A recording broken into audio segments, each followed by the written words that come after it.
Brother, how long has it been?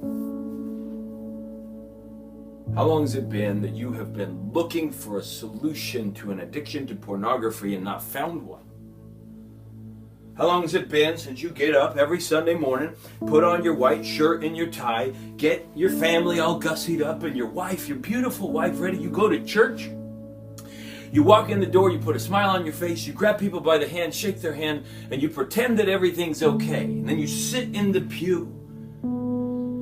And as the sacrament comes, you're sitting there waiting for it, knowing that everything's not. Knowing that just the night before, or maybe the night before that, or maybe the night before that, you were awake while your wife and kids were asleep.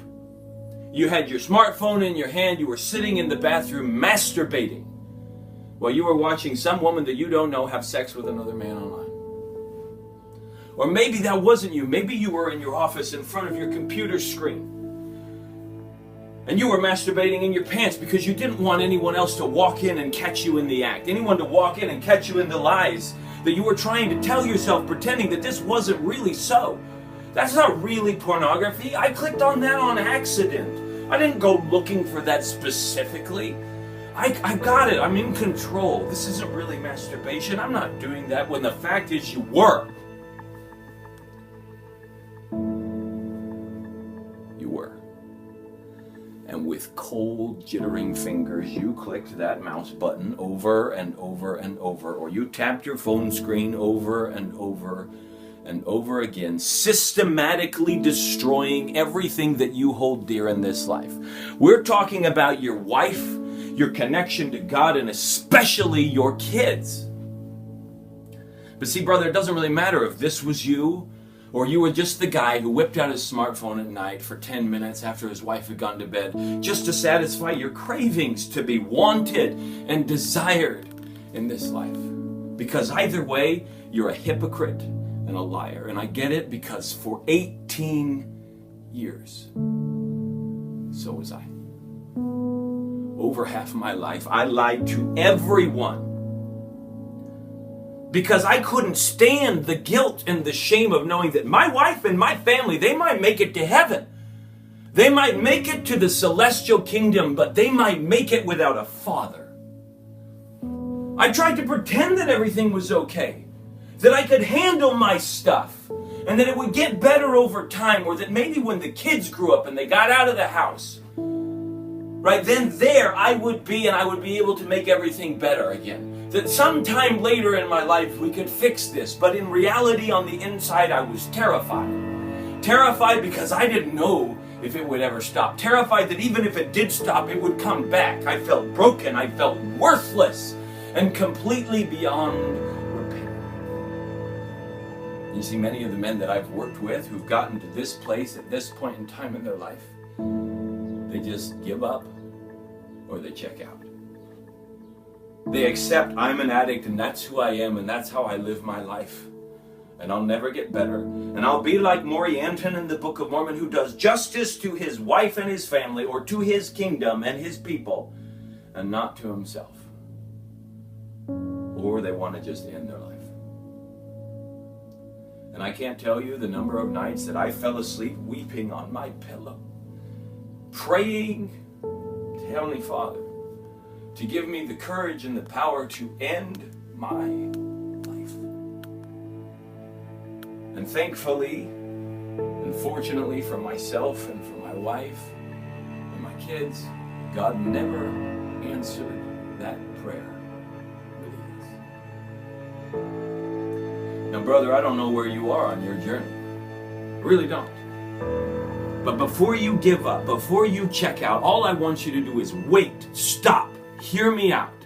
I'm not asking you to expose yourself. I'm just asking you to listen, to look at me and listen. I'm a man. I'm a member of the church. I love my wife and my kids. I'm committed to my beliefs. I'm a man just like you. And even though pornography and masturbation and addiction to those things plagued my life for nearly 2 decades, I stand before you right now as a free man. At the time we're recording this, pornography has been out of my life for over 4 years. I have no desire for it. And that doesn't mean it doesn't show up. That doesn't mean I never see it. It's everywhere. You know that. I know that. Our society is becoming built around it. And I'm telling you now that I am free and have the power to not be bothered by it or affected by it. And you can have that power too.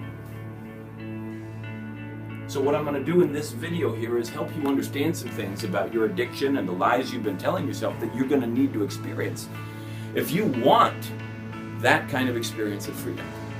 If you really want to be free and to experience the kind of connection, deep, intimate connection with your wife, the kind of clear revelation and direction from God that you want, and the kind of presence that you can have with your children as their father, leading them through this world that has its fair share of troubles. So I'm going to ask you to watch all the way through to the end. And if some point in the middle or at the end you feel compelled, I would love to have a one-on-one conversation with you. Now, I'm not your bishop, I'm not your stake president, I'm not in any way affiliated with your membership in the church. I don't know you, I cannot affect any part of your life. All I am is a brother, someone who's been through this, who's offering and extending a hand to you to give you the opportunity to learn a little bit more about how I went through the process of healing completely from addiction to pornography, being free from the fear of it returning, and how I might be able to help you experience the same thing. Now, in order to do that, we're going to have to go back to the night in 2012 when my wife almost left me. You see, on that night, we had been asleep in bed in this tiny little loft in our home. Tiny loft because I didn't have the money. I wasn't bringing in the bacon, so to speak, for our family. So all our kids slept in the master bedroom, all 4 sons with one little one that we were just barely going to have a girl, that she was on the way. And we were sleeping in the little attic loft there, the blue light coming through the skylights. It was dark and it was dim, and I had just tried to have a really intimate sexual experience with my wife. In the middle of it, I was trying to relive all the fantasies that I'd seen from porn stars all throughout the years. I was trying to make my wife behave like them and moan like them and all that other stuff that you and I try to get our wives to do so that we can be satisfied because we think that's the way to connection when it isn't. And of course, our wives don't want to play that role. It's not them. They don't want to be compared to anybody else, and she didn't either. And so afterward, as I lay there in bed, both seething in frustration and anger at my wife, how dare she? Like, why can't she just satisfy me? But at the same time, just covered in guilt at everything that I had done and had continued to do and was still doing in my head and wasn't free from. That night I got up and I came fully clean to my wife and I told her everything. Now that doesn't mean that she didn't know that I was dealing with pornography. She'd known it for years. And she had decided to stay. That doesn't mean she didn't know that masturbation was involved. She did. And she had decided to stay despite the hurt and the betrayal and the pain that put her through. Because she decided to stay because she had assumed that as long as another real living woman wasn't involved, that we could work this out. But see, that night was the night I told her that I had deliberately sought out a live chat room. Sought out another living, breathing woman to satisfy my desires instead of going to the woman that I had promised to go to in my covenants in the temple. And as she took that in, and as she looked at me with those stone-cold eyes and that mask of pain, all she did was say to me, I don't know what to do.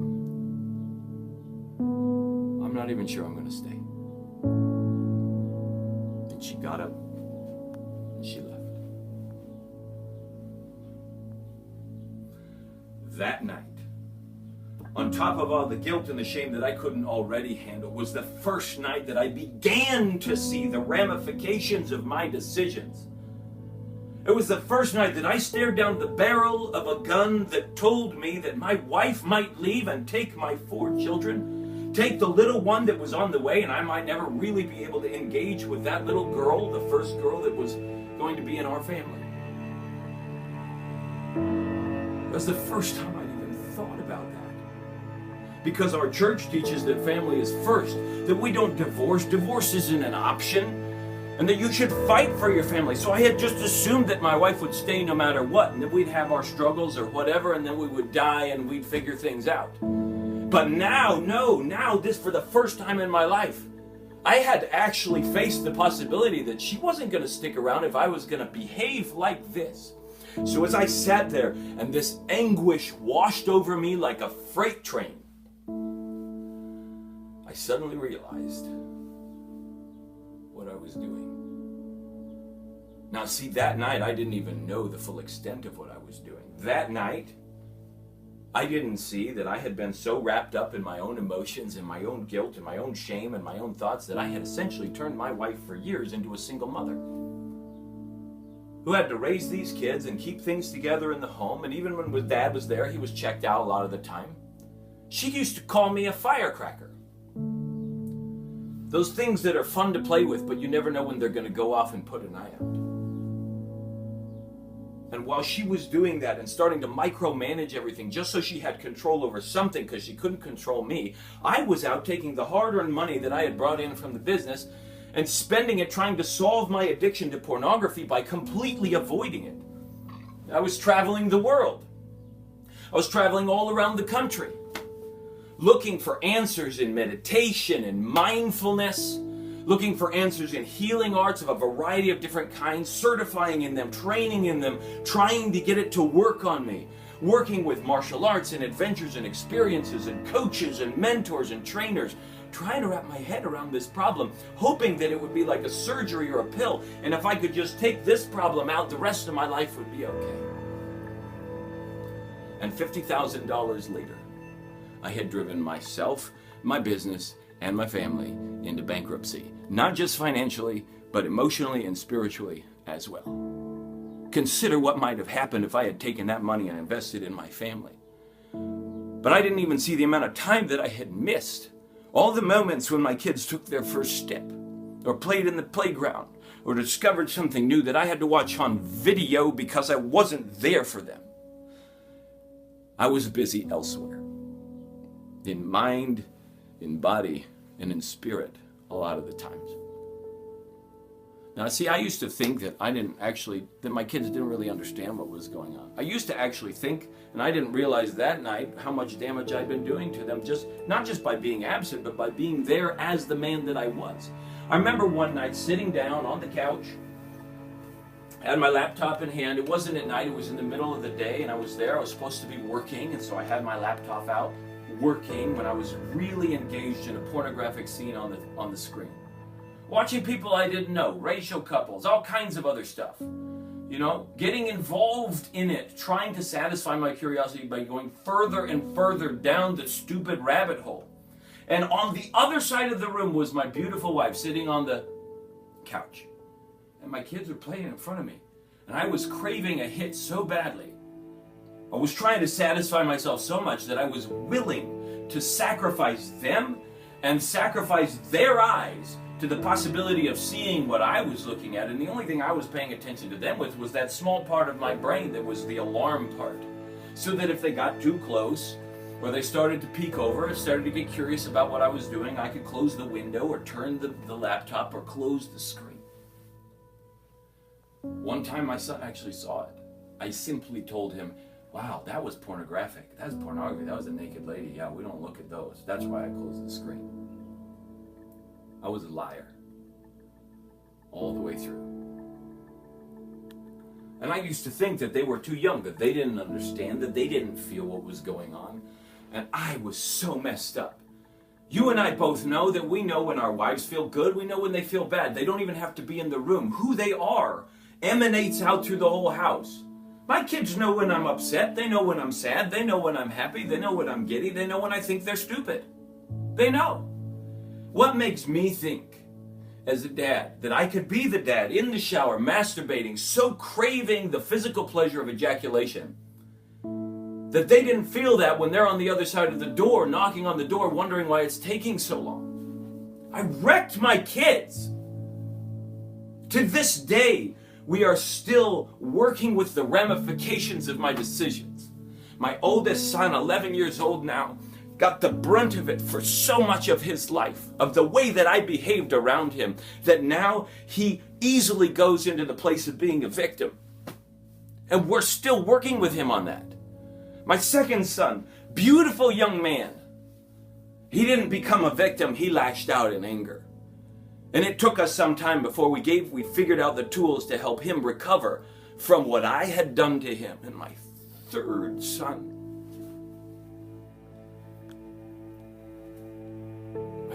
can't even speak. When he gets hurt or he feels ashamed or guilty, he just clams up. And I did that to him. But see, that night in 2012, I didn't see any of this. All I saw for the first time was the possibility of losing them and not being a part of their life for the next few years. And losing my wife too. And being left with a broken business and a relationship with God that was on the rocks. To possibly live the rest of my life alone. And that scared me enough to get me going on the path to freedom. Until this day, when I can experience deep, intimate sexual connection with my wife. Powerful conversations and open conversations about how I feel and who I am. We can move with our kids together and help them and lead them through life. And I can play with them and be with them without shame, without guilt, and without anything to hide. Brother, are you scared enough yet? How badly do you really want this? Because I can tell you this much, any man who seeks and craves the freedom that I've been able to experience must first realize the ramifications of the decisions that he's made and see and feel the consequences that he has created in his life. If he ever is going to have the chance, because if he doesn't, if it's just for you, if it's just because you feel bad or you're worried about salvation and abstract concepts like that, you won't stick with it at all.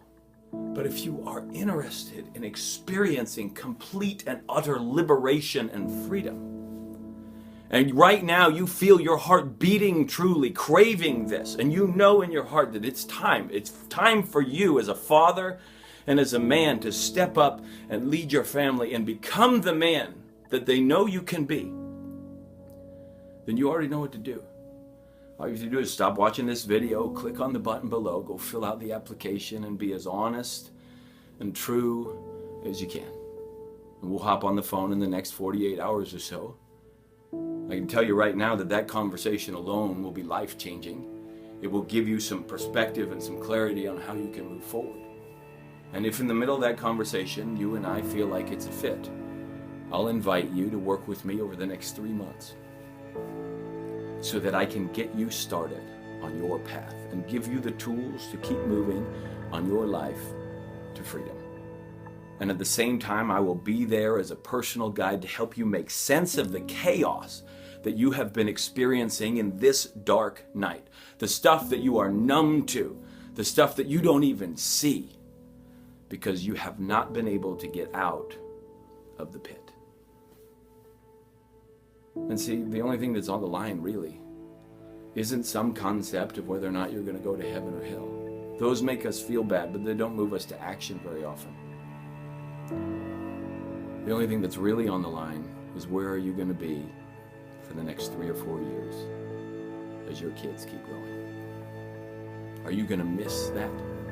Are you going to miss that experience of connection and leadership and deep bond with your family? There's no price I wouldn't pay to be able to live with my family. And if you really believe that families are eternal, then I'd say, brother, it's time to step up and make a change. All you have to do is click on the button below and fill out the application now.